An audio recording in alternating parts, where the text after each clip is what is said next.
Hello बच्चों, प्रश्न पढ़ते हैं। एक एथलीट आर त्रिज्या के वृत्ताकार ट्रैक पर एक चक्कर 40 सेकंड में पूरा करता है। 2 मिनट 20 सेकंड के अंत में उसका विस्थापन क्या होगा।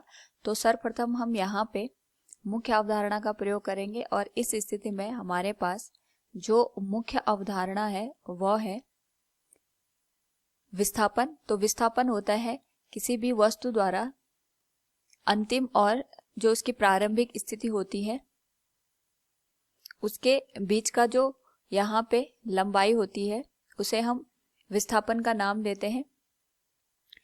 इस स्थिति में जब भी हमें विस्थापन ज्ञात करना होता है तो हमें ये देखना होता है कि जो हमारे पास वस्तु है इसकी प्रारंभिक स्थिति क्या थी और उसकी अंतिम स्थिति क्या है।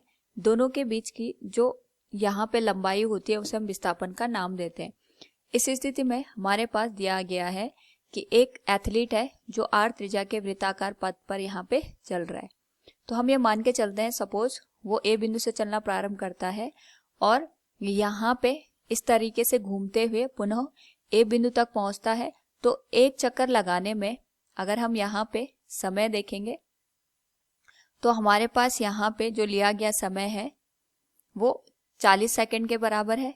अब इस स्थिति में हमारे पास प्रश्न में दिया गया है कि 2 मिनट 20 सेकंड के अंत में उसका विस्थापन क्या होगा। तो सबसे पहले हम यहाँ पे जो कुल समय है उसको ज्ञात करेंगे। कुल समय हमारे पास 2 मिनट है, यानी 2 मिनट को हम सेकंड में कन्वर्ट करेंगे तो ये हो जाएगा 2 गुणा 60 प्लस 20।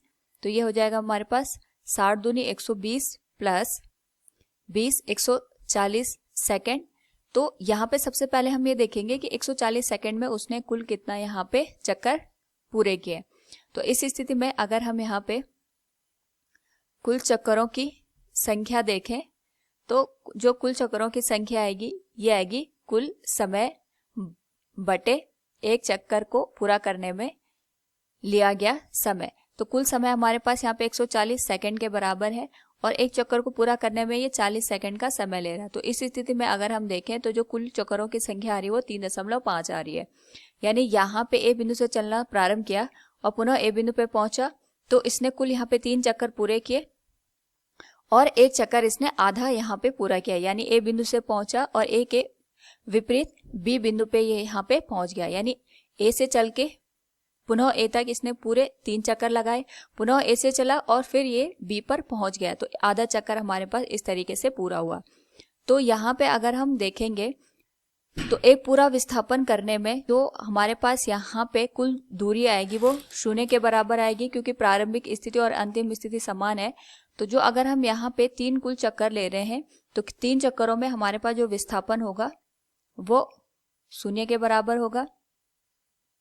और इस स्थिति में अगर हम यहाँ पे आधे विस्थापन की बात करते हैं उस स्थिति में हमारे पास जो कुल दूरी आएगी वो आएगी प्रारंभिक स्थिति और अंतिम स्थिति के बीच की दूरी। तो प्रारंभिक बिंदु हमारे पास यहाँ पे ए है, अंतिम बिंदु बी है, इनके बीच की जो दूरी आएगी ये यहाँ पे इनके व्यास के बराबर आएगी। तो जो आधा चक्कर बच गया उसमें अगर हम विस्थापन की बात करें तो ये आ जाएगा हमारे पास 2 गुणा आर के बराबर। दिए गए प्रश्न से हम कह सकते हैं उसका विस्थापन होगा 2 गुणा आर। उम्मीद आपको समझ में आया होगा। धन्यवाद।